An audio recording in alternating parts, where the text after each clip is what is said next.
Alerto mga SSS members and pensioners, bukas na, araw ng Webes, Mayo 1, SSS Important Advisory, hindi pwede bukas. Pag-uusapan natin mamaya-maya.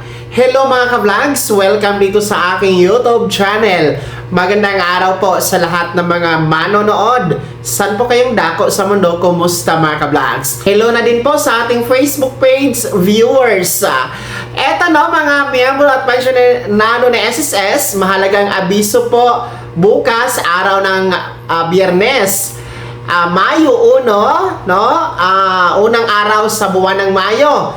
Dahil ang Mayo 1 po ay taon-taon natin yang pinagdiruwang ang araw ng mga manggagawa o Labor Day. Ito po ay regular holiday mga ka-vlogs. Kaya kung makikita nyo po sa inyong kalendaryo, taon-taon, ang Mayo 1 ay pula talaga yan sa ating kalendaryo. At dahil nga dito, no, dahil nga Biyernes pa bukas, at syempre dahil nga holiday, ang SSS po ay sarado, no? Maging ang SSS main office, pati po mga branches nationwide, sarado talaga kapag regular holiday nationwide ang magaganap mga ka-vlogs. Katulad nga bukas, Mayo 1, dahil nga po sa Labor Day. Kaya iwasan nyo po ang pagpunta at pagbisita sa mga branches ni SSS bukas, no? At maging sa SSS main office, dahil sarado po, wala kayong madatnan, baka masayang lang po ang inyong pamasahe, syempre ang inyong oras.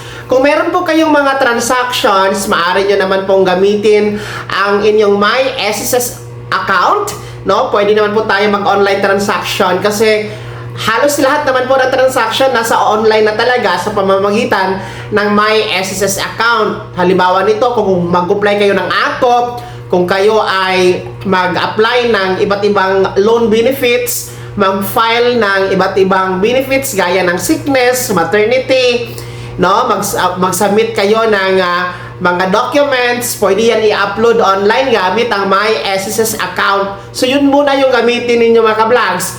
Pero kung nais nyo talagang mag-walk-in sa SSS branches or sa main office, Lunes pa po, no? Mayo 4. Pwede na kayong bumisita sa SSS branch May 4 ngayong Lunes dahil magbubukas na po ang main office at branches nationwide. Pero bukas talaga, iwasan yung pumunta dahil sarado po ang SSS main office at branches nationwide dahil holiday nga bukas, May 1, 2026. So, ibig sabihin nito, long weekend ang magaganap sa atin, no? And mahaba po ang bakasyon ng ating mga manggagawa. And marami kayong panahon kung kayo ay gustong mag-outing, no? Mag-ingat kayo mga ka-vlogs.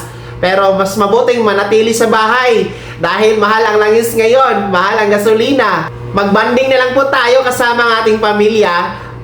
Mas mabuti po yon, no? Iwas gastos at tipid-tip mga ka-vlogs. Kaya naman mga SSS members and pensioners, sana po yung comment at reaction sa balitang ito, ibahagi niyo po sa comment section na nasa baba, pakilakip ng buong pangalan at kung taga saan kayo. Kung bago ka pa lang sa akin channel o di kaya di ka pa nakasubscribe, i-click niyo muna ang subscribe button na nasa baba.